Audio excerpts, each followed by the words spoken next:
যে এই দুনিয়াতে আসার আগে কিন্তু আমরা আরেকটা জগতের মধ্যে ছিলাম, মনে নাই কিন্তু বিশ্বাস বিশ্বাস হয় না আপনাদের?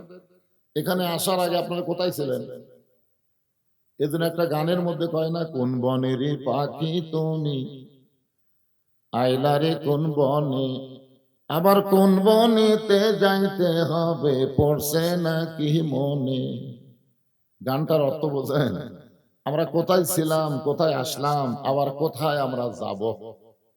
তাই জান, যেই জগতের মধ্যে আমরা ছিলাম এই জগৎকে বলা হয় রুহের জগৎ। ওই জগতে শুধু আমাদের রুহু ছিল, দেহ ছিল না। দেহ তৈরি হয়েছে মায়ের উদরের ভিতরে, ধরে কোন কথা ঠিক কিনা? দেহ যখন তৈরি হলো এরপরে আল্লাহ তাআলা আমাদেরকে দুনিয়ার জগতে প্রেরণ করলেন। বর্তমানে যে জগতে আমরা আছি এই জগৎকে বলা হয় দুনিয়াবি জগৎ। এই জগৎ থেকে আমাদেরকে আরেকটা জগতে যেতে হবেই। যতই সুন্দর বাড়ি তৈরি করেন আর যতই অট্টালিকা নির্মাণ করেন, যাওয়া যে লাগবে এই ব্যাপারে কারো সন্দেহ আছে? তাহলে এখানে আমরা তিনটা জগৎ খেয়াল করব। একটা হলো ছিলাম, আছি, যাচ্ছি। যাব না, যাচ্ছি।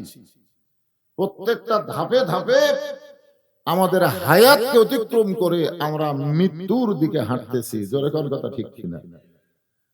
তো যেই জগতে আমরা ছিলাম ওই জগতে আল্লাহ আমাদের পক্ষে ছিল। সুবহানাল্লাহ। আল্লাহ যদি আমাদের পক্ষে না থাকতো, দুনিয়ার জগতে আল্লাহ আমাদের মুসলমানের ঘরে কবুল করতেন না। মুসলমানের ঘরে কবুল করা যে আমাদের ভাগ্য কত ভালো, একটাবার কি চিন্তা করছেন? আল্লাহ যদি আমাদেরকে হিন্দুর ঘরে পাঠাতো, মনে করেন যদি বৌদ্ধ খ্রিস্টানদের ঘরে পাঠাতো, আমাদের করার কি আছিল? কিছু আছিল? কিন্তু আল্লাহ তাআলা ওই সকল ঘরে না পাঠায়া আমাদেরকে এত দয়া করলেন যে আল্লাহর পছন্দনীয় ইন্না দীনা ইনদাল্লাহিল ইসলামের মধ্যে আল্লাহ আমাদেরকে কবুল করলেন। এতে আপনারা খুশি না বেজার? তাহলে জবান খুলে বলি আলহামদুলিল্লাহ। আমরা আল্লাহর দরবারে শুকর গুজার করব সব সময় যে আল্লাহ আমাদেরকে দয়া করে রহম করে বিশ্ব নবীর উম্মত হিসাবে কবুল করেছেন। যে নবীর উম্মত হওয়ার জন্য নবীরাও পর্যন্ত আল্লাহর কাছে লালায়িত ছিলেন।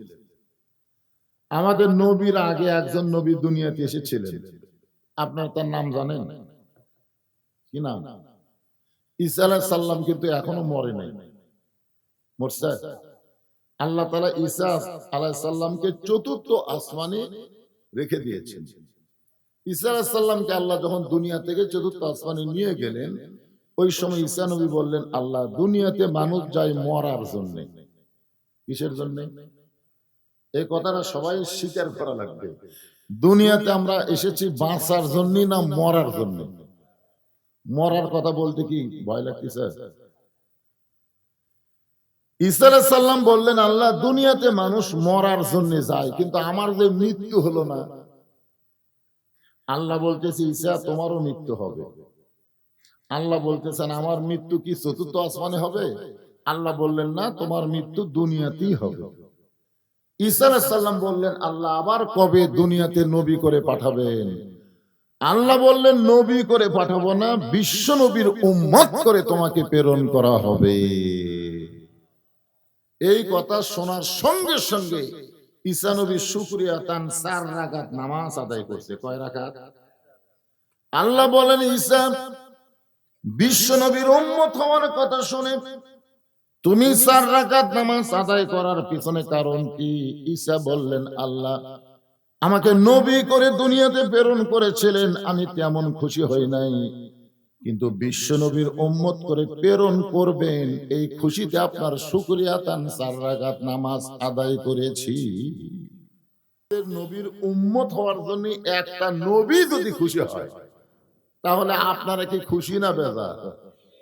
এজন্য আমার সঙ্গে সকলে বলবেন, নবী না হয়ে দুনিয়ার না হয়ে ফেরেশতায় আল্লাহর হয়েছি উম্মত আপনার, তার তরে শুকুর।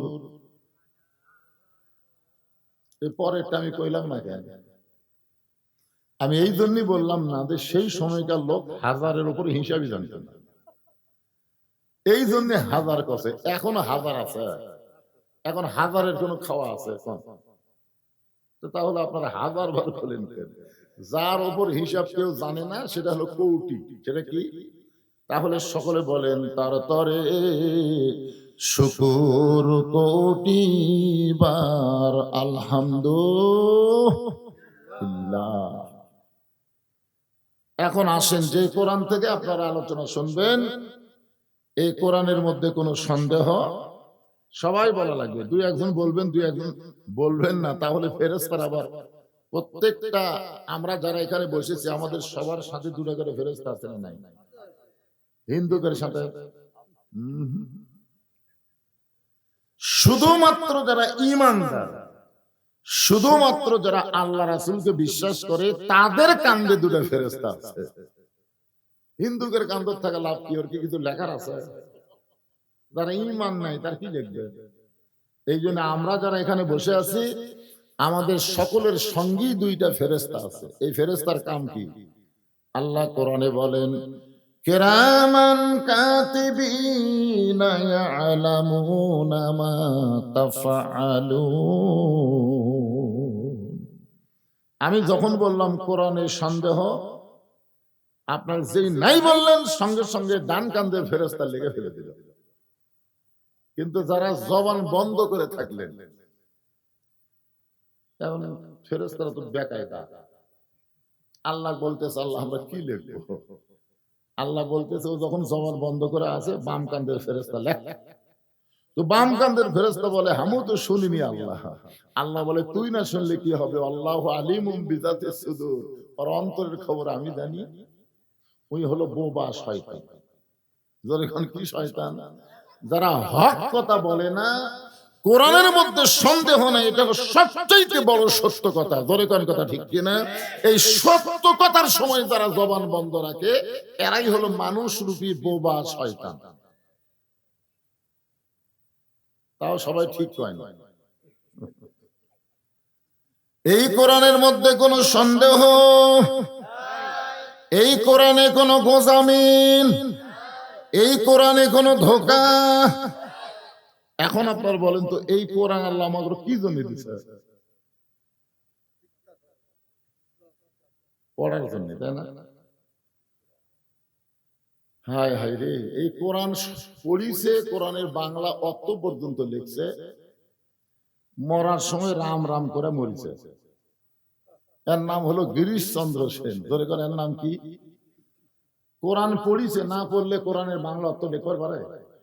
কোরআন পড়িছে, কোরআন বুঝিছে, এরপরও রাম রাম করে মরে গেছে। তার মানে বোঝা গেল শুধু কোরআন পড়ার জন্য আল্লাহ দেয়নি, শুধু কোরআন বোঝার জন্য আল্লাহ দেয়নি, কোরআন মোতাবেক নিজের জীবনকে পরিচালনা করার জন্য আল্লাহ কোরআন দিয়েছে। ধরে কোন কথা ঠিক কিনা? এই জন্য আল্লাহ কোরআনকে লক্ষ্য করে বললেন অনুনাজ্জিলু মিনাল কুরআনি মা হুয়া শিফাউ ওয়া রাহমাতুল লিল মুমিনিন। মুমিনদের জন্য, সবার জন্য না। আল্লাহ বলেছেন এই কোরআনকে আমি নাজিল করেছি মুমিনদের যাবতীয় রোগের শিফা এবং রহমত স্বরূপ। কার জন্য? জোরে কোন কার জন্য? মুমিনদের জন্য, বেঈমানদের জন্য না। এখানে আমার সামনে যারা আমরা বসে আছি আমরা সবাই মুমিন না? তাহলে শেফা মানে কি? শেফা মানে কি? ফুঁফা দিয়া রোগ মুক্তি না, হচ্ছে না। এক ছোট বাচ্চা আমার কাছে নিয়ে আসে, মা খুবই কান্দে, হুজুর একটু ফুঁফা দেন তো। বিশ্বাস করেন কোরআনের সবচেয়ে দামি আয়াত হলো আয়াতুল কুরসি। আমি আয়াতুল কুরসি ফু দিলাম, ওর কান্না আরো বেড়ে গেছে। আগে যা কান দিচ্ছিল তার চেয়ে জোরে কান্দে। আমি চিন্তা করলাম কে রে, কোরআন হলো রোগ মুক্তির জন্য, ফু দিলাম কান্দে ধরে। তোর মা তো মন খারাপ করে চলে গেল। 2 দিন পরে নিয়ে বলতে হুজুর ফোঁফা না 1 গ্লাস পানি পড়ে দেন। কোরআনের একটা সূরার নাম হলো সূরাতুল শিফা, নাম হলো সূরা ফাতিহা। জোরে নাম কি? সূরা ফাতিহা 3 বার পড়ে ফালাক নাস পড়ে ওই পানি ফোঁক দিয়ে বললাম মা 3 বার খাওয়াও। ওই পানি দিয়ে 3 বার খাওয়ানোর পরে কান্না বলে আরো বাড়িছে, মানে আগে যা ছিল তার সাথে বাড়িছে। তখন আমাকে সেই ছেলের মা বলতে যে হুজুর বর্তমান সময়ে এই ফুঁফা আর চলবি না। আমি চিন্তা করলাম যে কোরআন হলো রোগ মুক্তির জন্য, শেফা স্বরূপ, রহমত স্বরূপ আল্লাহ মুমিনদের জন্য দিয়ে দিল, আর সেই কোরআনের ফুঁফা দিলাম, কান্না আরো বেড়ে গেল। যাই হোক, মন আমার খুবই খারাপ হয়ে গেল। কয়েক মাস পরে বললাম মা তোমার সন্তানকে আগেকার মতোই কান্দে, মানে সন্তান কাঁদলে বাপ মার কষ্ট হয় না? না হুজুর আর কান্দে না। মানে কোন দোয়ায় কান্দা বন্ধ হচ্ছে? দোয়া লাগেনি হুজুর, যখনই কান্দে তখনই মোবাইল চালু করে দেয়। যেই মোবাইল চালু করে দেয় আর কান্না থামা যায়। আমার সন্তান মোবাইল ছাড়া ভাতই খায় না। তার মানে কি বুঝতেছেন, বর্তমান বাংলাদেশে শুধু কোরআনের ফুঁফা দিয়ে রোগ মুক্তি করা যাবে না, এই কোরআন সমাজের মধ্যে বাস্তবায়ন করা লাগবে। জোরে কোন কথা ঠিক কিনা? কোরআন সম্পর্কে আমাদের একটু ধারণা নেওয়া দরকার, এই কোরআনটা আসলে কি। আমরা সেই কোরআনের মাহফিলে এসেছি আল্লাহর কোরআন থেকে আলোচনা শোনার জন্য। আগে আসো তো আমি বহুবার কইছি, আপনারা যদি আবার ওই আমার ওয়াজের ফাঁকে ফাঁকে আগে আসো, চাপা বসো, তাহলে তো ওয়াজ হবে না। কারণ যতক্ষণ আমি ওয়াজ করব মনে করবেন আমি শিক্ষক আর আপনারা ছাত্র। আমার চাইতে আপনাদের জ্ঞান বেশি থাকলেও আপাতত ওয়াজ করার সময় আমার কথার সাথে হাহু করা লাগবে, অন্য কোনো দিকে মনোযোগ দেওয়া যাবে না। ঠিক কিনা বলেন? হ্যাঁ হ্যাঁ ভাইজান, আজকে এই ওয়াজের প্রথম থেকে আপনাদের বসাটা একটু বেসাইজ হয়েছে, মানে আপনারা এই গেটের দিকে চাপিয়েছেন, এর দিকেও একটা দরজা আছে বাবা, কিন্তু কতগুলো গাছ আছে বুঝলেন, এই গাছের তল দিয়ে আসতে আমি মাথা বাড়ি খাইছে। হয় এই দিক দিয়ে আসা যায়, কিন্তু গাছ আছে তো এই গাছের মধ্যে দিয়ে আসা খুবই কঠিন। একটাই দরজা, দরজার কাছে সব বসিছে, এখন লোকজন ওদিকে যায় কি করে? এখন কোন দিক দিয়ে আছে? এই সাইড দিয়ে আপনার রাস্তা আছেন তো যান, ওই যে মুরব্বী মানুষ লাঠি নিয়ে যাচ্ছে, ওনাকে একটা হাত ধরে নিয়ে দুই দিকে বসান, একটু জিকির করেন লা ইলাহা ইল্লাল্লাহ, লা ইলাহা ইল্লাল্লাহ, জোরে লা ইলাহা, লা ইলাহা ইল্লাল্লাহ মুহাম্মাদুর রাসূলুল্লাহ সাল্লাল্লাহু আলাইহি ওয়াসাল্লাম। আল্লাহ তাআলা এই কোরআনে বললেন ফাদখুলি ফি ইবাদি ওয়াদখুলি জান্নাতি। ছোট্ট একটা আয়াত, কিন্তু এই আয়াতের মধ্যে যে কত কথা। আল্লাহ বলতেছেন যে আমার বান্দা হয়ে গেল, সে তখনই জান্নাতের মধ্যে ঢুকে গেল। ধরে কারণ সুবহানাল্লাহ। আপনারা বলেন তো, মৃত্যু আছে না নাই? কবর আছে না নাই? হাসর আছে না নাই? মিজান আছে না নাই? কুল সিরাত আছে না নাই? কিন্তু এর মধ্যে তো একটা কথাও নেই। এর মধ্যে শুধু আছে যে আমার বান্দা হলো, জান্নাতের মধ্যে ঢুকলো। ফাদখুলি ফি ইবাদি, যখন আমার বান্দা হয়ে গেল, ওয়াদখুলি জান্নাতি, সে জান্নাতের মধ্যে ঢুকলো। তাহলে মরার কথা নাই, কবরের কথা নাই, হাসরের কথা নাই, মিজানের কথা নাই, কুল সিরাতের কথা নাই। এগুলা সব কথা বাদ দিয়ে আল্লাহ এভাবে কেন বললেন? আমাদের জানার দরকার আছে না নাই? হ্যাঁ, আমরা এমন কবরের ভয় দেখাই, বুঝলেন? ইমাম গাজ্জালী রহমতুল্লাহ আলাইহি বলেন, কোন ব্যক্তি যদি 5 ওয়াক্ত নামাজ আদায় করে কবরে আসে, কোথায় আসে? কবরে আসে। 5 ওয়াক্ত নামাজ আদায় করতে করতে তার মৃত্যু হয়ে গেছে। মনে করেন ফজরের নামাজ আদায় করেছে, জোহরের আগেই মারা গেছে। ইচ্ছা করে একটা ওয়াক্ত নামাজ কোনোদিন বাদ দেয়নি, কিন্তু অসুস্থ হয়ে যদি 2-4 দিন না পড়ে পারে সেটা ভিন্ন কথা। কিন্তু সুস্থ অবস্থায় ইচ্ছা করে এক ওয়াক্ত নামাজ কোনোদিন বাদ দেয় নি। এই ব্যক্তি যখন কবরে আসবে, কবরে রাখার সাথে সাথে দুটা ফেরেশতা আসবে। যখন আপনারা মাটি দিয়ে কবর ছেড়ে 40 ধাপ ধরে যাবেন, কয় ধাপ? 40 ধাপ দূরে যাবেন, তখন দুইটা ফেরেশতা কবরের মধ্যে আসবে। এই দুই ফেরেশতা সম্পর্কে আপনাদের জানা নাই? আচ্ছা বলেন তো, ফেরেশতা দুটোর নাম কি? মুনকার নাকির। মাশাআল্লাহ। ফেরেশতা আসিয়া যখন জিজ্ঞাসা করিবে, দিন কি তোমার মাবুদ কে, বা তখন কি বলিবে? আল্লাহ বিনে নাই রে মাবুদ, আল্লাহ বিনে নাই রে মাবুদ, জবানি তাই বলো রে বলো মুখে, আল্লাহ রাসূল সবে বলো। আপনারা কোন এই গান গালে গুনাহ হবে? অনেকগুলা গান তো কোরআন হাদিসের গান।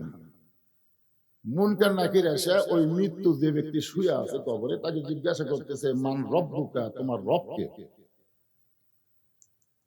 যে বলছে মান রব্বুকা, তোমার রব কে, সঙ্গে সঙ্গে নামাজ দাঁড়িয়ে গেছে।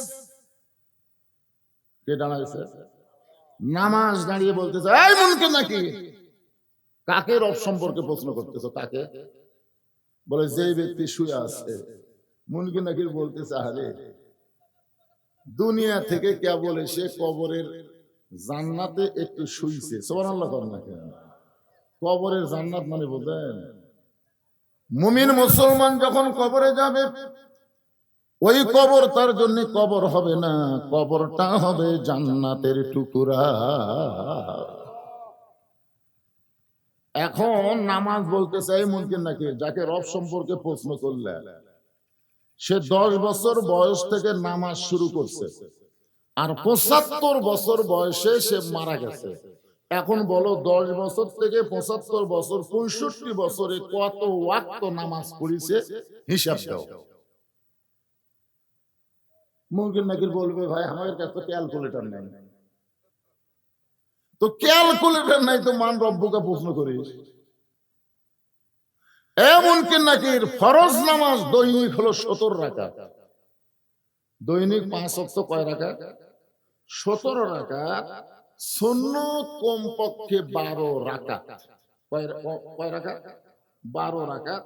আর বেতেরে 3 রাকাত। তাহলে প্রত্যেক দিন যদি এত করে রাকাত পড়ে, তাহলে 65 বছরে কত রাকাত নামাজ পড়ছে হিসাব দেব।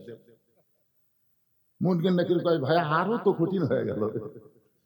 আরে পাগলা, যে লোকটা মসজিদের মধ্যে ঢুকেই আলহামদুলিল্লাহি রাব্বিল আলামিন বলে সূরা ফাতিহা শুরু করে দেয়, যেই লোকটা রুকুতে গিয়া সুবহান রাব্বিয়াল আযীম কয়, যেই লোকটা সিজদায় গিয়া সুবহান রাব্বিয়াল আলা কয়, যেই লোকটা এতবার রব রব রব রব জিকির করে কেমন কবর ছুঁইছে, আবার রব।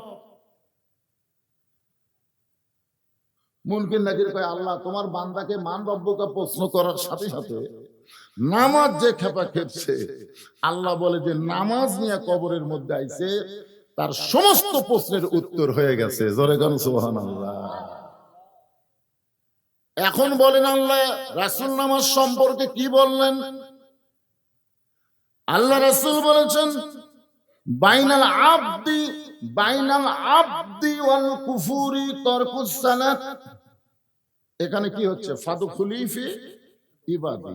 রাসূল বলতেছেন বাইনাল আবদি ওয়াল কুফুরি তারকুস সালাত, বান্দা আর কাফের, এই দুইটা পৃথক করা জিনিসের নামই হলো নামাজ। তাহলে যারা নামাজ পড়ে তারা কি? বান্দা। যেরকম তারা কি? আর বান্দা কোথায়? জান্নাতি। যেরকম বান্দা কোথায়?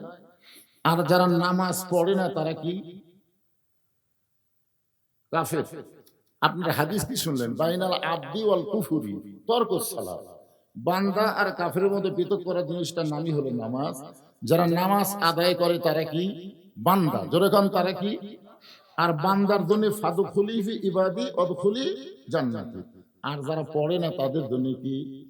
অকালাল্লাযীনা ওয়াসীকাল্লাযীনা কাফারু ইলা জাহান্নামা যুমারা। যারা নামাজ পড়ে না, মুসলমান দাবি করে, তাদেরকে ধাক্কায়া ধাক্কায়া আল্লাহ জাহান্নামে নিয়ে যাবে। এখন আমার সামনে যারা বসে আছেন, আপনারা কারা কারা মাগরিব এশার নামাজ না পড়ে আওয়াজ শুনতেছেন? না না, কারা কারা? এটা আমি হাত তুলবার কম না, না না, হাত তুলবার কম। আমি হাত তুলবার বলবো না, কিন্তু নিজের বিবেককে, সবচাইতে বড় আদালতের নাম হলো বিবেক। সবচাইতে বড় আদালতের নাম কি? বিবেক। নিজের বিবেককে আপনি প্রশ্ন করেন তো, এশার নামাজ না পড়ে যারা ওয়াজ শুনতেছেন, ফজরের নামাজের আগে যদি মারা যান, যদি মারা যান, তাহলে দুনিয়ার কত হুজুর আপনার জন্য দোয়া করলে আপনি জান্নাতে যাবেন। কারণ রাসূল ডাইরেক্ট বলেছেন, লা সলাতা লা ঈমানা, যার নামাজ নাই তার ঈমান নাই। আল্লাহ রাসূল বলেছেন, লা সলাতা লা দীন, যার নামাজ নাই তার কোনো ধর্মই নাই। এমন একটা কঠিন হাদিস বুখারী শরীফের মধ্যে আছে, মান তারাকা সালাতু মুতাম্মিদান ফাকাত কাফারা। এই ছেলেরা, যুবকেরা চিন্তা করতেছে, হুজুর তো হামাকের বিরুদ্ধে আসবেন। আপনারা বলেন তো, নামাজ কি বুড়া বয়সের নামাজ না যৌবন বয়সের নামাজ? আমি যদি এই বয়সে আল্লাহর সামনে হাজিরা দেই, এই বয়সে, এখন যে আমার বয়স চলতেছে, আল্লাহ আমাকে বলবে তোমার বুড়া কালের কোনো হিসাব আমাকে দেওয়া লাগবে না, তোমার শৈশব কালের কোনো হিসাবই আমি আল্লাহ চাই না, খালি যৌবন কালের হিসাব দিয়া জান্নাতে যাও। এই জন্য রাসূল বলেছেন 7 বছর থেকে নামাজের তালিম দাও, আর 10 বছর থেকে জোর করে নামাজ ধরাও। মুসলমানেরা যখন নামাজ ধরবে, ওই মুসলমানের জন্য আর কোনো অন্যায় কাজ করা সম্ভব নয়। এই কথা আমি বলি নাই, বলেছে আমার আল্লাহ। জোরে কোন, কে বলেছে? ইন্নাস সালাতা তানহা আনিল ফাহশাই ওয়াল মুনকার। একমাত্র নামাজই পারে মানুষকে যাবতীয় বেহুদা ফায়সা খারাপি কাজ থেকে বাঁচায় দিতে। আমাদের প্রত্যেকের যুবকের হাতে একটা করে মোবাইল আছে না নাই? যুবক তো দূরের কথা, পুচকের হাতেও তো একটা দেখা যাচ্ছে।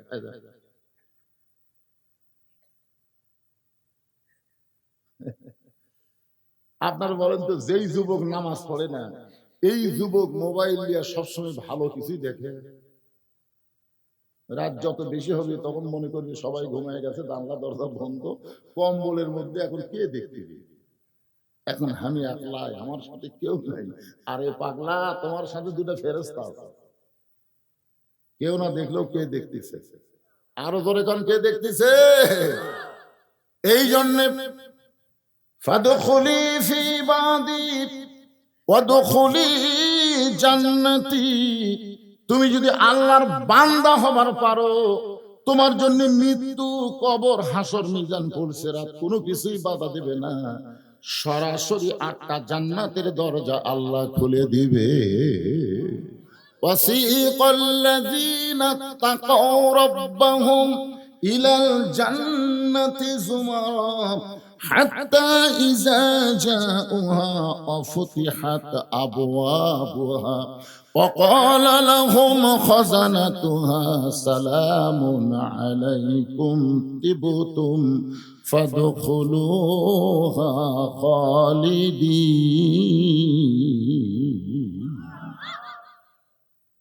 একটা মজার কথা, এই নামাজি বান্দাদেরকে হাসরের ময়দানে ফেরেশতারা ধাক্কাইয়া ধাক্কাইয়া জান্নাতের দিকে নিয়ে যাবে। এবারে সুবহানাল্লাহ বলেন। আচ্ছা, জাহান্নামত যাইতে না হয় ধাক্কা লাগবে, জাহান্নাম হলো আগুনের তৈরি, সেই জাহান্নামত আমরা যাবার চাবো না, দেখে ধাক্কা ধাক্কা লিয়ে যাওয়া লাগবে, কিন্তু জান্নাত ধাক্কা লাগবে। এই যে আল্লাহ কি ভুল করেছে? ওয়াসিকাল্লাযীনা তাকাউ রাব্বাহুম, ওয়াসিকা মানে কি? এই যাবো না, চপ মানে ধাক্কায় ধাক্কায়। এই ধাক্কায় ধাক্কা নিয়ে যাওয়ার কারণ হলো, প্রত্যেকটা নামাজি বান্দা বান্দির জন্য আল্লাহ জান্নাতের দরজা থেকে তাদেরকে বরণ করার জন্য 70,000 দরজা বানাবে।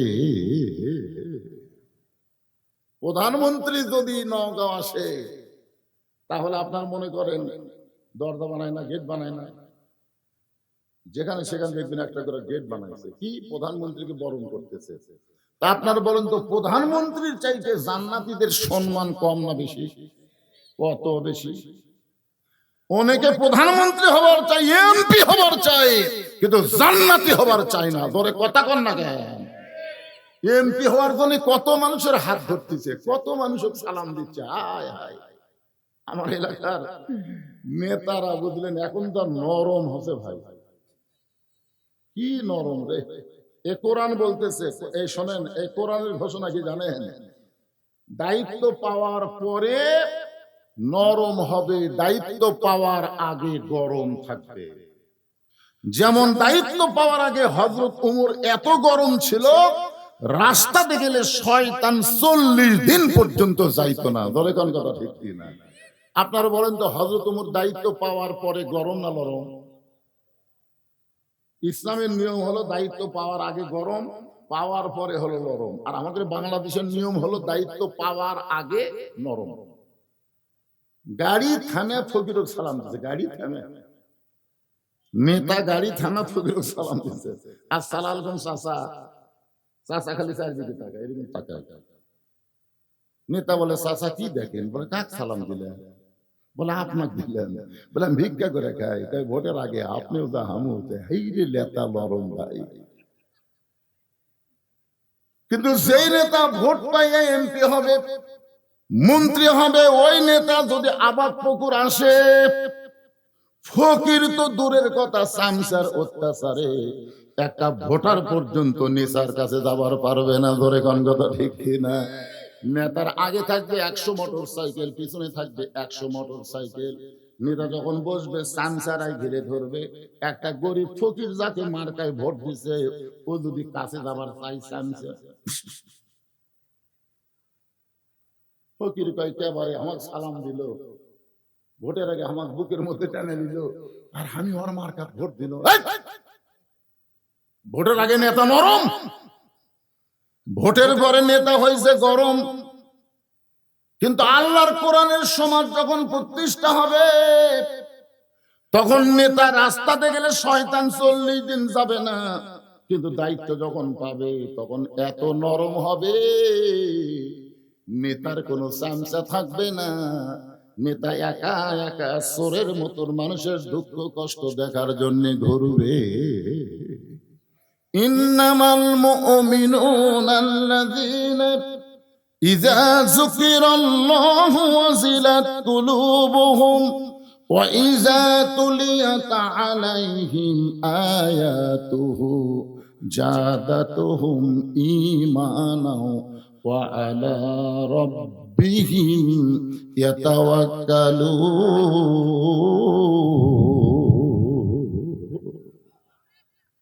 নামাজি মনে করবে, প্রথম গেট দেখে মনে করবে এটাই জান্নাত, খস করে বসবি। তখন ফেরেশতা কয়, আল্লাহ আপনি 70,000 বরণ করার গেট নির্মাণ করছেন, এই প্রথম গেট দেখে যদি বসে, আর প্রত্যেকটা দরজা যদি একবার করে বসে, ওকে আসল জান্নাত দিয়ে যেতে তো খুবই কষ্ট হবে। এই জন্য আল্লাহ কয়, শোনো, এখন থেকে নামাজি যখন বসবার চাবি মারবা ধাক্কা, এক ধাক্কা দেন পরের গেটে যায়, পরের গেটে যদি জান্নাত মনে করে বসবার চায়, আবার এক ধাক্কা মারবা। এইরকম ধাক্কায় ধাক্কায় জান্নাতের দরজায় যখন নিয়ে যাওয়া হবে, সঙ্গে সঙ্গে আল্লাহর পক্ষ থেকে বলা হবে সালাম। সুবহানাল্লাহ বলেন। কে বলতেছে? আল্লাহ বলতেছেন, সালামুন আলাইকুম তিবতুম ফাদখুলুহা খালিদিন। সবাই যখন দুনিয়াদারি করেছে, তুমি তখন মুয়াজ্জিনের আযান শোনার সঙ্গে সঙ্গে দুনিয়ার কাজ কামকে হারাম করে দিয়া তুমি আমার ঘর মসজিদের মধ্যে দিয়া আল্লাহুম্মা আফতাহলি আবওয়াবা রাহমাতিক দোয়া পড়ে যখন তুমি রুকুর থেকে সিজদায় গেছো, তুমি বান্দা জানো না, ওয়াসজুদ ওয়াক্তারিব, তুমি যখন সিজদা দিছো আমি আল্লাহ তখন তোমার নিকটেই ছিলাম। তুমি সিজদার মধ্যে যখন সুবহান রাব্বিয়াল আলা সুবহান রাব্বিয়াল আলা বলেছো, আমি আল্লাহর কুদরতি চোখের মধ্যে পানি চলে আইছে। ফেরেশতা বলে আল্লাহ আপনার চোখের মধ্যে পানি। আল্লাহ বলে ফেরেশতারা রে, আমার কোনো বাপ নাই, আমার কোনো মা নাই, আমার কোনো সন্তান নাই, কিন্তু আমার নামাজি বান্দা বান্দিরা ওরা যখন আমাকে সিজদা দেয় ওদের চাইতে আপন আমি আল্লাহর আর কেউ না। আল্লাহ বলবেন তোমাদের জন্য শান্তি, জান্নাতের মধ্যে ঢোকো, ফাদখুলুহা খালিদিন। আল্লাহ কি মনে করছে আমরা রুকু করছি, সিজদা করছি, আমরা আসামি হয়ে কান ধরে আমরা হাত বেঁধে আসামি হয়ে দাঁড়াচ্ছি তোমার ওই জান্নাতের লোভে? আল্লাহ বলবে তাহলে তোমরা কি চাও? নামাজি বান্দা বলবে আল্লাহ আমরা শুধুমাত্র আপনার জন্যই নামাজ পড়েছি, আমরা জান্নাত চাই না গো আল্লাহ, আমরা জান্নাতের মালিক তোমাকে চাই। ফাদখুলি ফি ইবাদি ওয়াদখুলি জান্নাতি। কি ভাই ভাই, আমি এই আয়াতের উপরে আপনাদের আলোচনা শোনাবো, কিন্তু আমার মা বোনেরা মাগরিবের পর থেকে যত ওয়াজ হয়েছে কোন বক্তা আমার মা বোনদের একটা লাইন ওয়াজ করেনি। কথা ঠিক না? এরা আবার শুনতে আপনাকে চাইতে বেশি হয়েছে। আমি এখানে আসার পরে শুনলাম আমাকে এখানে দাওয়াত দেওয়ার পিছনে মরদের চাইতে মেয়েদেরই গুরুত্ব বেশি। এরাই কষে বলছে দাওয়াত দেওয়া লাগলে আমাদের ওয়াজ শোনা লাগবে।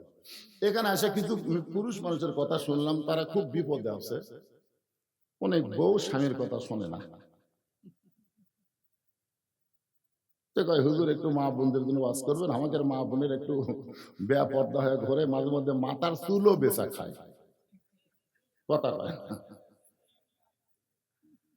এ মায়েরা, এখন আপনাদের ওয়াজ শুরু হবে। ফাদখুলি ফি ইবাদির উপর ওয়াজ চলবে। যদি আরো 1 ঘন্টা করে সমস্যা আছে ভাই জান, কোনো সমস্যা আছে? কোনো সমস্যা নেই মায়েরা, আপনাদের গুটি নাই মা।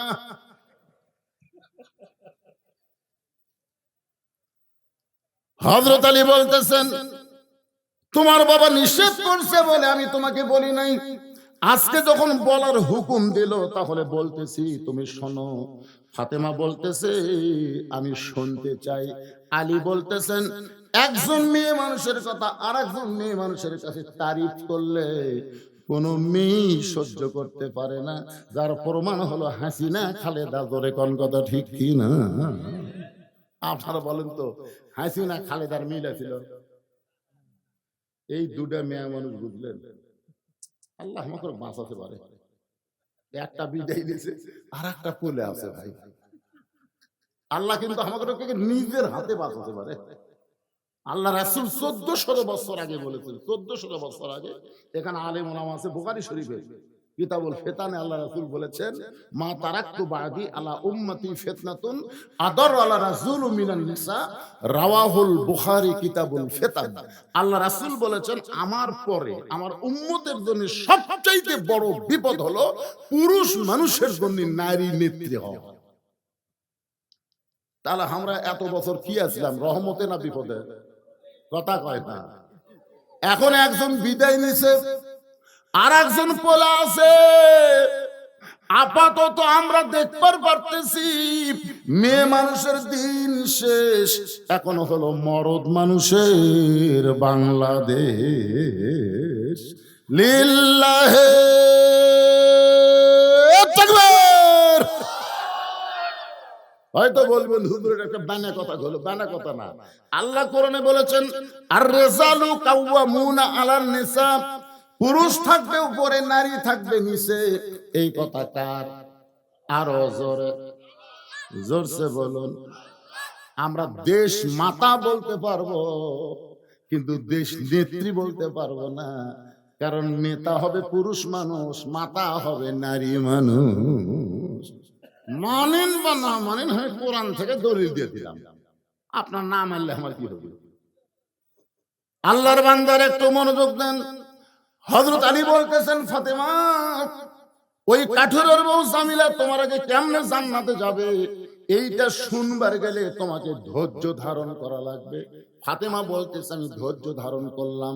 রাসূল বললেন, ইন্নাল্লাহা মা'আস সাবিরিন।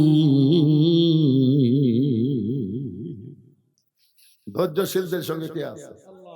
এবার হযরত আলী শুরু করলেন, ফাতেমা তোমার কি মনে আছে একদিন দুপুর বেলায় তুমি আমার সামনে কাঁদতেছিলে, আমি তোমার কান্না থেকে চোখের পানি মুছে দিয়ে বললাম, ফাতেমা কান্দো কেন? তুমি তখন বললা, স্বামী গো, আমার হাসান হোসেন না খাইয়া ঘুমাইছে, ঘুম থেকে উঠে ওরা দুই ভাই খাবার জন্য বায়না করবে, গোটা বাড়ি খুঁজে দেখলাম খাবার কিছু নাই, আপনার পকেটেও কোনো টাকা নেই, এই জন্য এই অন্যটা আপনার হাতে দিলাম, এই অন্যটা বিক্রি করে যেই টাকা হবে সেই টাকা দিয়ে হাসান হোসেনের জন্য খাবার নিয়ে আসবেন। আলী বলতে, ফাতেমা তোমার সেই ওন্নাটা আমার জামার পকেটের মধ্যে ঢুকাইলাম, জামার পকেটের মধ্যে নিয়ে বাজারের মধ্যে ঘুরতেছিলাম, আর মনে মনে চিন্তা করতেছিলাম ওন্নাটা বের করে যদি বিক্রি করবার চাই, আর কোন খরিদ্দার যদি জিজ্ঞাসা করে আলী ভাই ওন্না কার, আর আমি যদি বলি আমার বউ ফাতেমার, তাহলে খরিদ্দার মনে মনে চিন্তা করবে যেই পুরুষ মানুষ বইয়ের জিনিস বেচা খায়, এই পুরুষ হলো দুর্বল পুরুষ। জোরে বলেন, কি পুরুষ? আলী বলতেছেন, ফাতেমা শোনো, তোমার ওন্নাটা পকেটের মধ্যে করে নিয়ে যখন বাজারে ঘুরতেছিলাম, পকেট থেকে বের করার কোনো সাহস পাচ্ছিলাম না, এমন সময় এক খরিদ্দার আমাকে সালাম দিয়ে বলে, আলী ভাই আমার মনে হয় আপনি কিছু বিক্রি করবেন। আমি আলী চমকে গেলাম, আমার পকেটের মধ্যে ওন্না একমাত্র আল্লাহ ছাড়া দুনিয়ার কেউ জানে না, আর খরিদ্দার বলতেছে আপনি মনে হয় কিছু বিক্রি করবেন। আলী বলে, আমি তাকায় দেখি ওই খরিদ্দার একটা ব্যাগ আমার সামনে মেলে ধরলো, আমি পকেট থেকে ওন্নাটা বের করে ওই ব্যাগের মধ্যে যখন ঢুকাই দিলাম, আল্লাহর শপথ করে বলতে যে ফাতেমা, ওই খরিদ্দার একটা বার তোমার ওন্নার দিকে তাকাইলো না, বরং ব্যাগের মুখটা ধরে আমার হাতে 6টা দিরহাম দিয়ে খরিদ্দার কোথায় যেন উধাও হয়ে চলে গেল। আমি আলী 6টা দিরহাম নিয়ে এক দৌড়ে খাবার দোকানে গিয়ে বললাম, দোকানদার ভাই আমার হাসান হোসেন না খাইয়া ঘুমায় গেছে, ঘুম থেকে চেতন পাইলি খাওয়ার বায়না ধরবে, খুব তড়ি ঘড়ি করে এই 6টা দিরহামের যে খাবার হয় সে খাবার টোপলা করে একটু তাড়াতাড়ি দিয়ে দাও। দোকানদার 6 দিরহামের টোপলাটা করে যখন আমার হাতে দিবে, আমি 6টা দিরহাম দিয়ে যখন খাবার টোপলা নিব, এমন সময় এক ফকির এসে আমার সালাম দেওয়ালা, আলী আজকে 3 দিন হলে আমার বাড়িতে কোনো খাবার নাই, আজকে 3 দিন হলে আমার বাড়িতে কোনো খাবার নাই, যদি পারো আল্লাহর হস্তে একটু আমাকে খাবার দাও। হযরত আলী চিন্তায় পড়ে গেছে যে 6টা দিরহাম দিয়ে সন্তানের জন্য খাবার টোপলা নিবে, আর এমন সময় ফকির যখন সাহায্য চাই, আলী বলতে যে ফাতেমা আমি কি করব, আমি চিন্তায় পড়ে গেলাম। আমি যখন গভীর চিন্তা করতেছি, এমন সময় আল্লাহর কোরআন আমার সামনে এসে বলতেছে, আম্মা সাইলা ফালা তানহার, আলী রে সাইলকারীকে খালি খালি ফিরাই দিস না। আমি আলী তখন 6টা দিরহামের একটা দিরহাম ফকিরকে দিবার চাইলাম, আর 5টা দিরহাম দিয়ে খাবার টোপলা নিব, এই মনে করে ফকিরকে যখন একটা দিরহাম দিবার চাই, এমন সময় কোরআন বলতেছে, ওমা তুনফিকু মিন শাইইন ফি সাবিলিল্লাহি ওয়াফা ইলাইকুম ওয়া আনতুম লা তুজলামুন। আলী রে ফকিরকে তুমি যদি একটা দিরহাম দাও, আল্লাহ তোমাকে 10টা দিরহাম ফেরত দিবে, তুমি যদি 2টা দিরহাম দাও আল্লাহ তোমাকে 20টা দিবে, তুমি যদি 6টা দিরহাম ফকিরকে দিয়ে দাও, আলী আল্লাহ কোরআনে ওয়াদা করেছে তোমাকে 60টা দিরহাম দিয়া দিবে। আলী বলতেছেন, ফাতেমা আমি আল্লাহর কোরআনকে সম্মান করে ফকিরকে 6টা দিরহাম যখনই দিয়ে দিলাম, ফকির হাসতে হাসতে যখন 6টা দিরহাম নিয়ে গেল, যেই ফকির কানতে কানতে আমার কাছে ভিক্ষা চাইলো, আর আমি 6টা দিরহাম দেওয়া মাত্র ফকির কান্না বন্ধ করে হাসতে হাসতে যখন চলে গেল, দোকানদার বলতে, আলী ভাই তাহলে এখন টোপলা আমি কি করব? আমি বললাম, এক টোপলা দেওয়া হবে না, তুমি 2 বস্তা খাবার প্যাকেট করো, কারণ আমার বিশ্বাস আল্লাহর ওয়াদা কোনোদিন খেলাফ হয় না। আমি দোকানদারকে 2 বস্তা খাবার প্যাকেট করতে বলে আমি বাজারের মধ্যে ঘুরতেছিলাম, হঠাৎ এক ব্যক্তি উট নিয়ে রাস্তা দিয়ে আসতেছে, আমার সালাম দেওয়ার, আলী ভাই এই উটটা কিনবেন নাকি? আমি বললাম ভাই রে, একটা পয়সাও তোমার পকেটে নাই, আমি কেমনে তোমার উটটা কিনবো? উটওয়ালা বলতেছে 100 দিরহামি বাকিতে উটটা কিনেন, আপনি বিক্রি করে টাকা দিবেন, সেটাও কি আপনি পারবেন না? আলী বলতেছেন ফাতেমা, জীবনে এত বড় সুযোগ আমি কোনোদিন পাই নাই। 100 দিরহাম বাকিতে উটটা কিনে যেই মাত্র উটের বাজারে গেলাম বিক্রি করতে, চারিদিক থেকে খরিদ্দার আমাকে ঘিরে ধরে বলতেছে আলী ভাই এই ব্যবসা আপনি কবে থেকে শুরু করলেন? এই উটের ব্যবসা কবে শুরু করলেন? সবাই এক একজন এক এক কথা যখন বলতেছে, এমন সময় খরিদ্দার আমার কানে কানে ফিস ফিস করে বলে, আলী ভাই উটটার দাম কত নেবেন? আমি কইলাম যেই বিপদের মধ্যে পড়ছি ভাই, একটা দাম বললেই হবে। খরিদ্দার বলতেছে 160 দিরহাম দিলে কি চলবে? আলী বলতেছে ফাতেমা 160 দিরহামে উটটা বিক্রি করে 100 দিরহাম উটওয়ালাকে ফেরত দিয়ে বাকি 60টা দিরহাম নিয়ে আমি দোকানদারের কাছে গিয়ে বললাম, ভাই খবর কি? বলে আপনার কথা মতো 2 বস্তা প্যাকেট করেছি, কত দাম হবে? বলে 60টা দিরহাম দিলেই চলবে। আমি 60টা দিরহাম দিয়ে 2 বস্তা কান্দে নিয়ে যখন বাড়ির দিকে রওনা দিলাম, ফাতেমা তোমার কি মনে আছে? তোমার কি মনে আছে?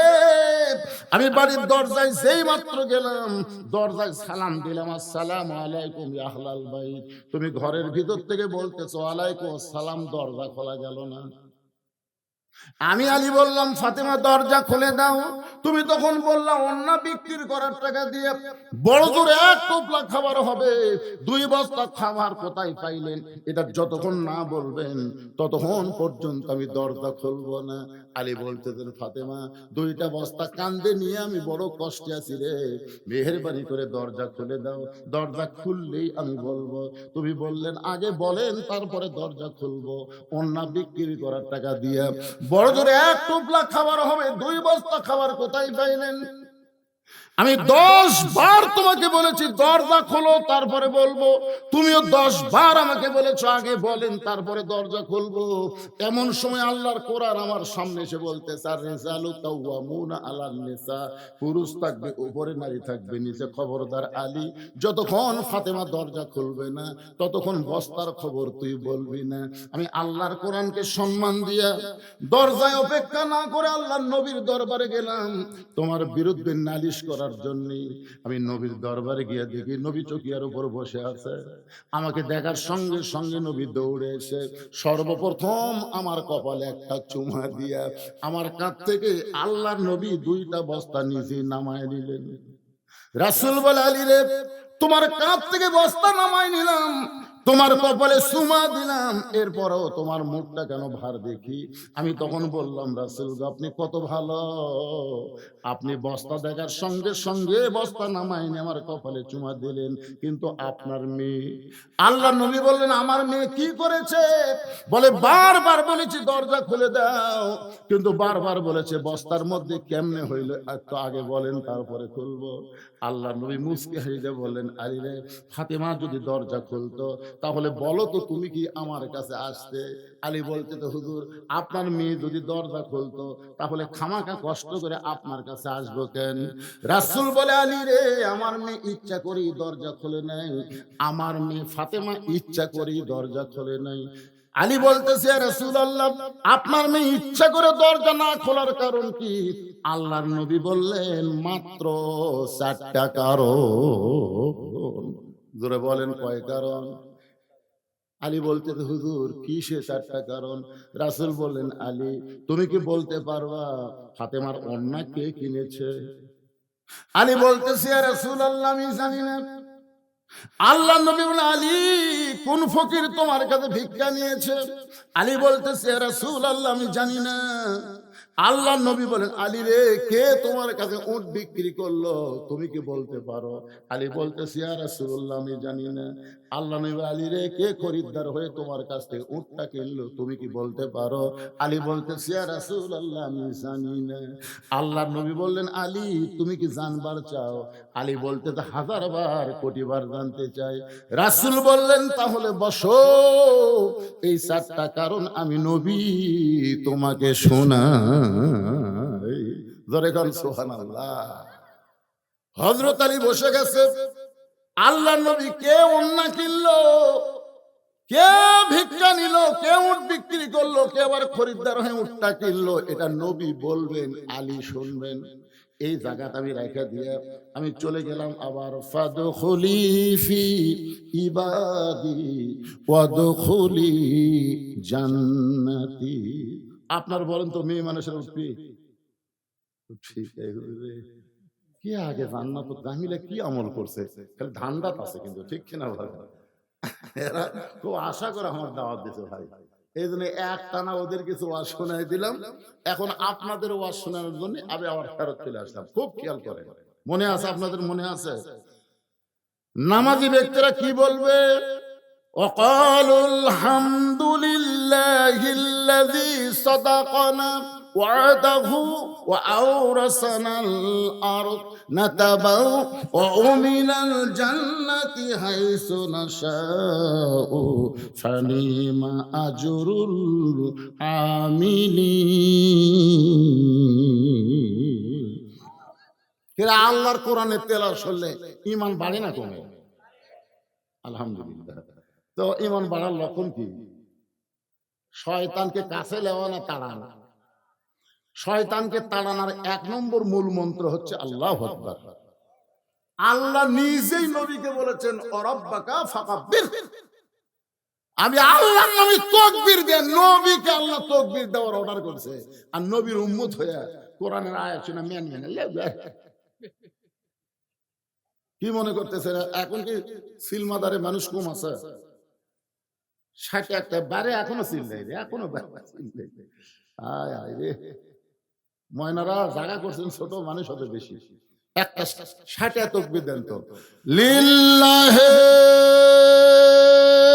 তাকবীর, আল কোরআনের আলো।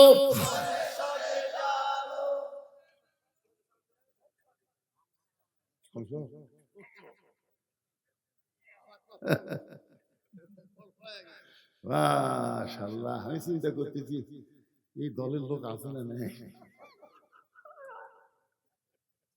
বুঝলেন? এই যে কোরআন শরীফ ওয়াজ শুনতে দেন ভাই, জান সারা কিয়ামত পর্যন্ত খালি কোরআনের মঞ্চে ওয়াজ শুনে যান, জায়গা মতো যদি কোরআন না নিয়ে যাওয়ার পারেন, এই যে নামাজের ওয়াজ করতেছি কাম করি না তো। আমি আমার ওয়াজ, এ ভাই ওঠেন না ভাই রে, উঠলো কে রে? কিসের জরুরি কাম? আপনি জানেন এই কোরআন এমন একটা কিতাব যেটা মুমিনদেরকে যাবত রোগের ঔষধ, শিফা এবং রহমত। সামান্য পেশাব লাগার পরে এই কোরআনের মহব্বতে যারা পেশাব করবার উঠবে না, পেশাব জাতীয় যত ব্যারাম আল্লাহ সব ভালো করে দেবে। আপনার কি মনে করেন কোরআনের পাওয়ার একেবারে কিছুই নাই? আর যদি মনে করেন না আমি পেশাব কর্ম যান, এই কোরআনের কিন্তু গর্দ আছে, কোরআনের গর্দ আছে জানেন। এমন পেশাব শুরু হল, পরে তিনটা ঘুম পাড়া লাগবে রে, সবসময় টপ টপ করে পড়বে। এই জন্য এইবারে মূল কথায় আসতেছি, খুব খেয়াল করেন। ফাদখুলি ফি ইবাদি ওয়াদখুলি জান্নাতি, তার মানে কি? এখানে মৃত্যুর কথা নাই, কবরের কথা নাই, হাসরের কথা নাই, মিজানের কথা নাই, সরাসরি জান্নাত। জোরে কথা কন না দেয়। এই আয়াতের মধ্যে আল্লাহ এই কথাটা কেন বললেন এটা বোঝানোর জন্য বলতেছে। এখন নামাজীরা কি বলতেছে? ওয়াকালুল হামদুলিল্লাহিল্লাযী সাদাকানা ওয়া'দাহু ওয়া আওরাসানাল আরদ। দুনিয়াতে আপনার নবী বলেছেন আসসালাতু মিফতাহুল জান্নাহ, নামাজ হচ্ছে বেহেশতের চাবি। এখন বলেন তো নামাজ যে বেহেশতের চাবি, এটা কয় ওয়াক্ত নামাজের? কিন্তু যারা জুম্মা মারতেছে খালি জুম্মা,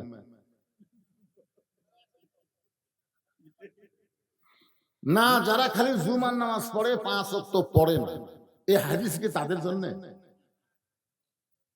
এক জুম্মার লোক আমাকে বলতেছে, হুজুর আপনারাই ওয়াজ করেন লা তাকনাতু মির রাহমাতিল্লাহ ইন্নাল্লাহা ইয়াগফিরুয যুনুবা জামিআ ইন্নাহু হুয়াল গাফুরুর রহিম। আল্লাহর দয়ার কোনো শেষ নাই। আল্লাহ দয়া করে যদি আমাদের জান্নাত দেয় তা আপনারা আটকাবার পারবেন?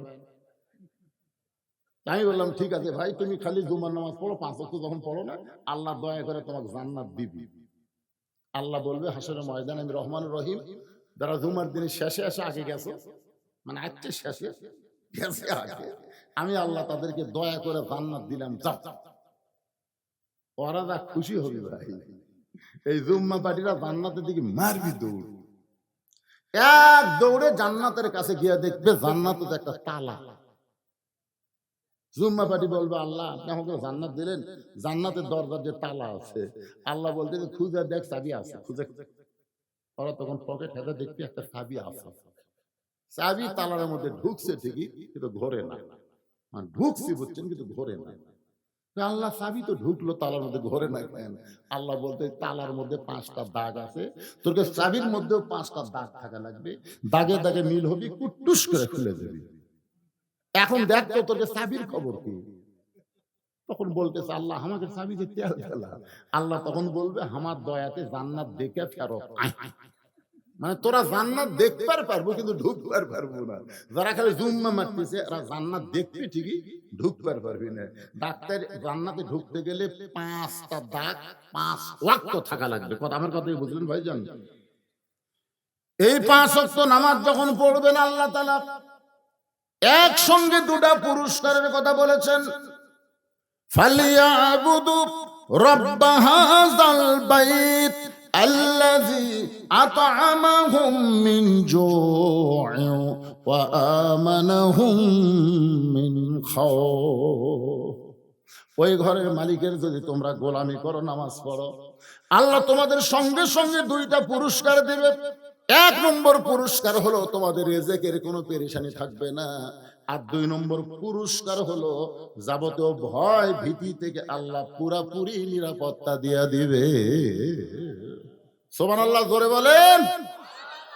এখন আসেন, এতক্ষণ ধরে যে নামাজের ওয়াজ আমি করতেছি, যে নামাজ নিয়ে কবরে গেলে কোনো উত্তর দেওয়া লাগবে না, বিনা হিসাবে আল্লাহ জান্নাত দিয়ে দিবে, এই নামাজ পড়ার কথা কোরআনের কোন জায়গায় নাই। এই গোটা কোরআন শরীফ খুঁজে দেখেন, একটা জায়গাও আল্লাহ নামাজ পড়ার কথা বলে নাই। যত জায়গা, প্রত্যেকটা জায়গায় আল্লাহ বলেছেন আকিমুস সালাত, নামাজ কি করো? কায়েম করো, প্রতিষ্ঠা করো। একটু মনোযোগ দিয়ে শোনেন, আল্লাহ নবী কিন্তু নবুয়তের 10ম বৎসর লাইলাতুল মিরাজে 5 ওয়াক্ত নামাজ পড়তে। জোরে কোন কয় ওয়াক্ত? নবুয়তের কত বছর? 10ম বৎসরে 5 ওয়াক্ত নামাজ পড়তে। নামাজ পাওয়ার পরেও নবী কিন্তু 3 বছর মক্কায় ছিলেন। 5 ওয়াক্ত নামাজ পাওয়ার পরেও নবী কয় বছর মক্কা ছিলেন?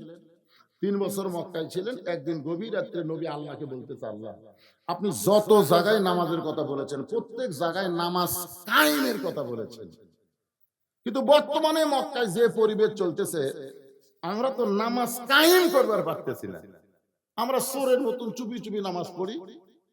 বাপ নামাজ পড়ে, বেটা পড়ে না, দাদা পড়ে, নাতি পড়ে না, স্ত্রী পড়ে, স্বামী পড়ে না, এইরকম আমরা নামাজ পড়তেছি। নামাজ তো মক্কাতে কায়েম হচ্ছে না। আল্লাহ তখন বলেন, হাবিব, মক্কাতে বর্তমানে যে পরিবেশ চলতেছে, এই পরিবেশে আপনি হলেন ইমাম আর আবু জেহেল হচ্ছে নেতা। যেই পরিবেশে ভালো মানুষ ইমাম হবে, জালেমরা নেতা হবে, ওই পরিবেশে নামাজ কায়েম হবে না। একজন ঠিক হলো, বাদ বাকি কথা কন না কেন? আপনার বুঝবার পারেন না? যেই পরিবেশে ভালো মানুষ ইমাম হবে আর খারাপ মানুষ নেতা হবে, ওই পরিবেশে নামাজ কায়েম হবে না। নামাজ কায়েম করতে গেলে যিনি ইমাম হবে তাকেই নেতা হওয়া লাগবে। বর্তমানে আমাদের বাংলাদেশের অবস্থা কি?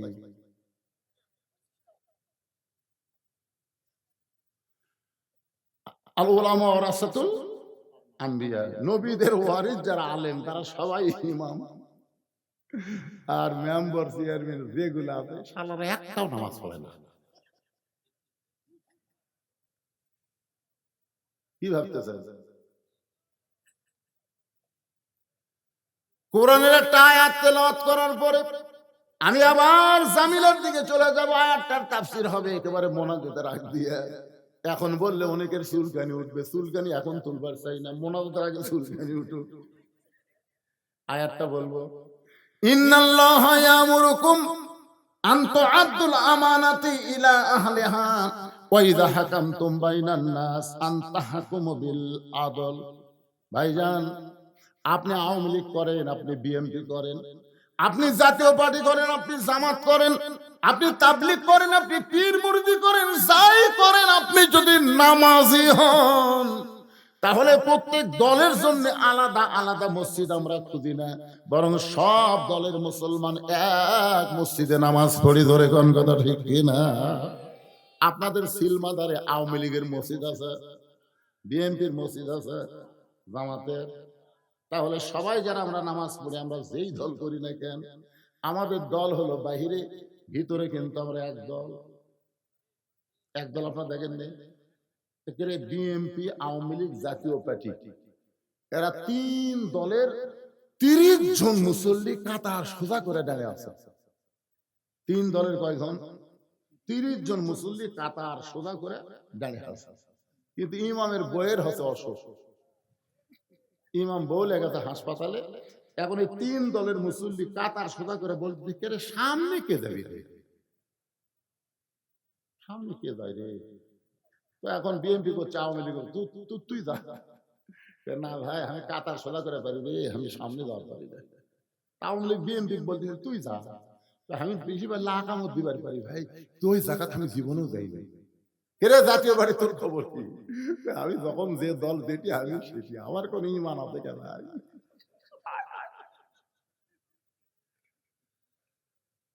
তখন বলতেছে তাহলে সামনে কে চাইবে? তখন তাকে দেখে বারান্দার জামাত ইসলামের এক হুজুর খাড়া হয়ে আছে। জামাত ইসলামের এক হুজুর বারান্দার খাড়া আছে। তখন আওয়ামী লীগ দেখতেছে, আর বিএনপি দেখতেছে, জাতীয় পার্টি দেখতেছে। কি করবো ভাই? সামনে যাও। আরে আমি যুদ্ধ, আরে পাগলা, আমি আওয়ামী লীগ, ওই বিএনপি, ওই জাতীয় পার্টি, তুই জামাত, ওটা হলো বাইরের কথা। ভিতরের কথা আমরা সবাই ভাই ভাই একসঙ্গে জামাতবদ্ধ হয়ে নামাজ পড়তে চাই। জোরে কোন কথা ঠিক কিনা? কথা বলেন। এই কোরআনের মাহফিলে যতক্ষণ থাকবেন, কেউ মনে করবেন না যে আমি বিএনপি, আমি আওয়ামী লীগ, আমি জামাত। আমরা সবাই মুসলমান, আমরা সবাই মুসলমান। মরা গেলে সবাই মরার সাথে সাথে কোন দলের মুসলমান মরলো ওটা কেউ খেয়াল করে না। মরা মাত্র শুনে ইন্না লিল্লাহি ওয়া ইন্না ইলাইহি রাজিউন। আমরা বহু আওয়ামী লীগের জানাজাত গেছি, বহু আওয়ামী লীগ বিএনপির মৃত্যু ব্যক্তির জানাজাত যায়, আবার বিএনপি আওয়ামী লীগ বলে জামাত ইসলাম যায়। ধরে কোন কথা ঠিক কিনা? ভাইজান, সামান্য দুনিয়ার স্বার্থে আমরা দলাদলি করি। আজকে দুনিয়ার স্বার্থ মাটিতে কবর দিয়ে আমরা আল্লাহর কোরআনের পক্ষ হব। ধরে কোন কথা ঠিক কিনা? হ্যাঁ, এই কোরআন আমাদের দরকার আছে না নাই? দরকার আছে না নাই? এই জন্য মনে করবেন না যে কোন একটা দলের ওয়াজ হচ্ছে। প্রত্যেকটা মুসলমানের জন্য আল্লাহ কোরআন দিয়েছেন, যে কোরআন সব কোরআনের মধ্যে আল্লাহ বলেছেন জালিকাল কিতাবু লা রাইবা ফি হুদাল লিল মুত্তাকিন। আল্লাহ বলেন, হাবিব, এই নামাজ যদি কায়েম করতে চান, এই নামাজ যদি কায়েম করতে চান, তাহলে পরিবেশ পাল্টাতে হবে, পরিবেশ পাল্টাতে হবে। প্রয়োজন হলে আপনাকে হিজরত করে মদিনায় যাওয়া লাগবে। নবী মদিনায় হিজরত করার পরে, নবী মদিনায় এসে খালি নবী ছিলেন না, আমাদের নবী হকের পক্ষে বাতিলের বিরুদ্ধে 27টা যুদ্ধের সেনাপতিত্ব করেছে। নবী মদিনায় হিজরত করার পরে শুধু নবী ছিলেন না, মদিনাকে রাষ্ট্র গঠন করলেন। মদিনার মসজিদ নববীর মধ্যে আল্লাহ নবীর নামাজ কায়েমের ঘোষণা করে দিলেন। নামাজ যখন কায়েম করবা, তখন আল্লাহ তাআলা তোমাদের জন্য আসমানের রহমত, জমিনের রহমত উদ্গীরণ করে দিয়ে দিবে। এই জন্য নামাজের কথা বলতেছিলাম। আর নামাজ পড়লেই হবে। আল্লাহর বান্দা, বাইনাল আবদি ওয়াল কুফরি তরকুস সালাত। এখন চলে আসি, একটু মনোযোগ দিয়ে শোনেন। হযরত আলী বসে আছেন, আল্লাহর নবী বলতে চালি রে, কোন কে তোমার কাছে অন্য কিনলো, তুমি কি জানতে চাও? বলে জানতে চাই। কোন ফকির তোমার কাছে ভিক্ষা নিল, তুমি কি শুনতে চাও? বলে হ্যাঁ। কে তোমার কাছে উট বিক্রি করলো? বলে হুজুর আমি জানতে চাই। কে আবার খরিদ্দার হয়ে উটটা কিনলো? আলী বলতে তো হুজুর আমি জানতে চাই। আলী যদি জানবার চায়, আমার সামনে যারা বসে আছেন আপনারা কি জানবার চান? কারা কারা চান? আল্লাহকে একটু হাত দেখান। লিল্লাহে তাকবীর। হাত নামান। আল্লাহ নবী বলেন আলী আমার ফাতেমার অন্না দুনিয়ার কোন মানুষ খরিদ্দার কিনে নেয়, কারণ ফাতেমা পর্দা নিশি। আল্লাহ ফাতেমার পর্দাকে এতই ভালোবাসে, একজন ফেরেশতাকে খরিদ্দার বানায়া ওই ফাতেমার ওন্নাটা কিনে আমার আল্লাহ 6 দিরহামে ওন্না কিনে জান্নাতের মধ্যে যত্ন করে রাইখা দিয়েছে। আল্লাহ তাআলা ওই ফেরেশতাকে আবার ফকির বানায় আলীর কাছে পাঠায় দিয়েছে। আল্লাহ কোরআনে বলেছেন লিয়াবলুয়াকুম আইয়ুকুম আহসানু আমালা ওয়া হুয়াল আজিজুল গফুর। পৃথিবীর সবচাইতে সুন্দর আমল হলো আল্লাহর কোরআনকে সবার উপর জায়গা দেওয়া। ধরে কন্যা সুবহানাল্লাহ। আপনার বলেন তো এই দুনিয়াতে কোরআনের উপরে আর কিছু আছে? আল্লাহ রাসূল বলে আলী ওই ফেরেশতাকে আল্লাহ ফকির বানায় তোমার কাছে যখন ভিক্ষা চায়, তোমার কলিজায় হাসান হোসেনের মহব্বত, 6টা দিরহাম দিয়ে খাবার টুকলা নিবে, কিন্তু আম্মা সাইলা ফালা তানহার কোরআনকে গুরুত্ব দিয়া 1টা দিরহাম যখন ফকিরকে দান করতে চাও, আল্লাহ তখন কোরআন দিয়ে তোমাকে বুঝাইলো ওমা তুনফিকু মিন শাইইন ফি সাবিলিল্লাহি ওয়াফা ইলাইকুম ওয়া আনতুম লা তুজলামুন। আলী রে কোন জুলুম হবে না। তুমি যদি 2টা দিরহাম দাও আল্লাহ তোমাকে 20টা দিরহাম দিবে। তুমি যদি 6টা দিরহাম দাও আল্লাহ তোমাকে 60টা দিরহাম দিবে। তুমি আল্লাহর কোরআনকে বিশ্বাস করে ওই ফকিরকে 6টা দিরহাম যখন দিয়া দিলা, ওই ফকির আবার ফেরেশতা রূপে আল্লাহর কাছে এসে বললেন আল্লাহ যে 6টা দিরহাম দিয়ে আলী হাসান হোসেন খাবার কিনতেছিল, আপনি সেই 6টা দিরহাম ফেরত নিলেন। আল্লাহ বলে ফেরেশতা শোনো, আমার আলী 6টা দিরহাম তোমাকে দিছে, বিশ্বাস করেছে বিনিময়ে 60টা দিরহাম পাবে। যে উটের পেটে চড়ে ফাতেমা জান্নাতে যাবে, যার ফেরেশতা যা উটালা হয় আলীর কাছে 100 দিরহামে বাকিতে উটটা বিক্রি করো। আল্লাহ রাসূল বলে আলী ওই ফেরেশতা উটালা হয়ে তোমার কাছে 100 দিরহামে উটটা বিক্রি করলো। আবার ওই ফেরেশতাকে আল্লাহ খরিদ্দার বানায়া 160 দিরহাম দিয়ে তোমার কাছে উটটা কিনে নিল। ফেরেশতারে তুমি ওই উটলারে তুমি 100 দিরহাম ফেরত দিলা, আর 6টা দিরহামে দান করার কারণে আল্লাহ দুনিয়াতেই তোমাকে 60টা দিরহাম দিয়া দিল। ফাতেমা বলতেন স্বামী গো আপনি দানের ওয়াজ কেন করতেছেন? আমি শুনতে চাই কোন আমলের কারণে ওই কাঠুরের বউ জামিলা আমার আগে জান্নাতে যাবে। আলী বলে ফাতেমা শোনো, তুমি জান্নাতি নারীদের মিত্র হওয়ার কারণে আল্লাহ তোমাকে হেঁটে হেঁটে জান্নাতে নেবে না, উটের পিঠে করে তোমাকে জান্নাতে নিয়ে যাবে। তুমি ফাতেমা যখন উটের পিঠে চড়ে জান্নাতের দিকে যাবে, উটটা চলতে চলতে হঠাৎ জান্নাতের দরজার কিছু আগেই ব্রেক হয়ে যাবে। ফেরেশতারা বলবে আল্লাহ খাতুনে জান্নাত উটের পিঠে চড়ে জান্নাতে যায়, কিন্তু উটটা তো আর জান্নাতের দিকে হাঁটে না, এখন কি হবে? আল্লাহ বলে ফেরেশতা উটটা যদি নিজে নিজে জান্নাতে না যায় তাহলে উটটারে টেনে টেনে জান্নাতে নিয়ে যাওয়া লাগবে।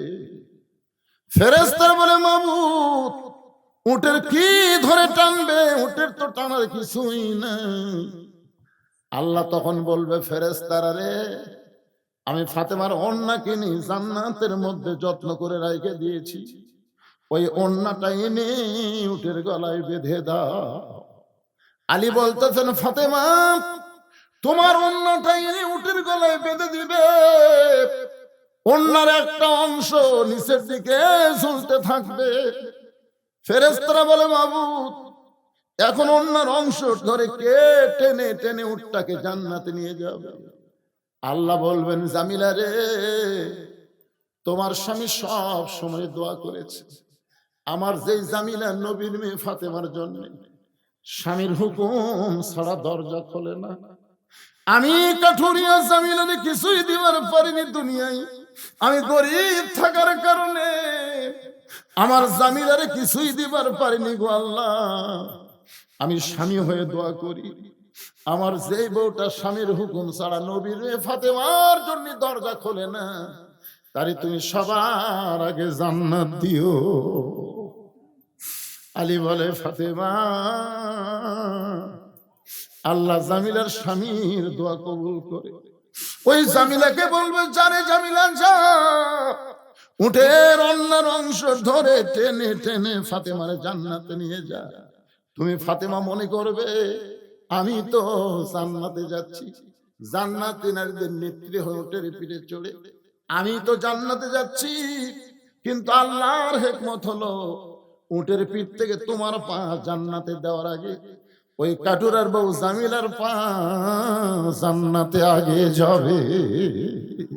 সঙ্গে সঙ্গে ফাতেমা বলে, আল্লাহ যেই মেয়েরা পর্দার মধ্যে থাকবে আর যেই মেয়েরা স্বামীর কথা মতো চলবে, এই সকল মেয়েদেরকে ফাতেমা জামিলার সঙ্গে জান্নাত দিও।